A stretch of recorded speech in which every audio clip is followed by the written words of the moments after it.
Hello friends, my name is Ahmed Hussain. जैसा कि आपको पता है, हम डेली कनेक्ट होते हैं किसी ना किसी एक मोटिवेशनल स्टोरी के साथ। तो ऐसे ही आज हम बात करेंगे अकेलेपन की। जिंदगी के अंदर सभी के पास सभी कुछ नहीं होता। किसी के पास भाई है तो बहन नहीं है, बहन है तो भाई नहीं है, किसी के पास माँ है तो पापा नहीं है, किसी के पास दोनों नहीं है, कोई बिल्कुल अकेला है, बिल्कुल तने तन्हा है, कोई उसके पास नहीं है। तो ऐसे में कुछ लोग बिल्कुल अपने आप को अकेला महसूस करके अपने आप को दबा लेते हैं और वो सोचते हैं कि मेरे पास तो कोई जरिया ही नहीं है, तो मैं क्या करूं, आगे कुछ कर ही नहीं सकता। ना मुझे कोई गाइड करने वाला है, ना मुझे कोई समझाने वाला है, ना मुझे कोई रास्ता दिखाने वाला है, तो मैं क्या करूं। तो इसी तरह की एक कहानी है एक लड़के की। एक छोटे से गांव में एक लड़का रहता था। अब उस लड़के के पास कोई था ही नहीं जो उसको समझा सके। उसकी माँ ने जैसे तैसे करके उसे कुछ क्लासेस पढ़ा दी, तो करीब 5वीं 6ठी क्लास तक वो पढ़ा। उसके बाद वो थोड़ा डिप्रेशन में रहने लगा। उसकी माँ देखती थी कि ये उदास रहता है, कभी बोलता है कि मम पापा नहीं है, कोई बताने वाला नहीं है, क्या करूं। धीरे धीरे वो बड़ा हुआ। बड़ा होने के साथ साथ उसने और मेहनत करनी शुरू की, मेहनत मजदूरी करके अपने परिवार को भी चलाने लगा। फिर एक दिन उसने देखा, वो शहर में किसी काम से गया हुआ था, तो उसने देखा कि एक लाइब्रेरी के अंदर बहुत सारे लोग बैठे हैं। वो सोचने लगा, इतने लोग बैठे हैं और बिल्कुल न शोर है न शराबा है, और ये बस ध्यान से पढ़े जा रहे हैं।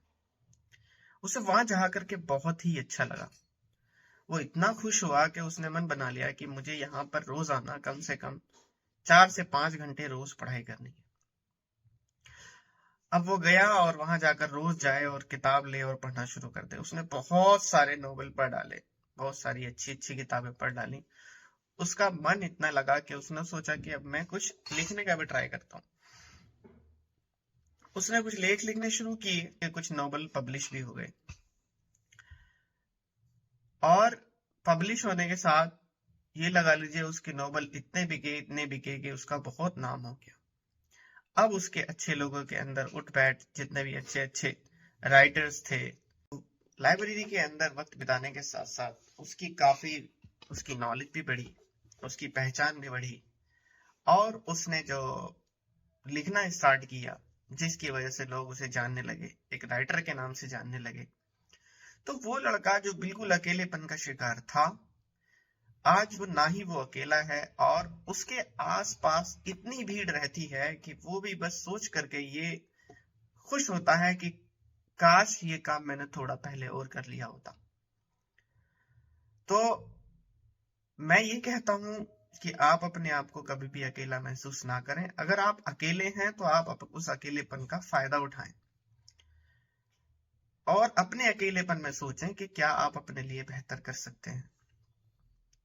ऐसे बहुत से काम हैं।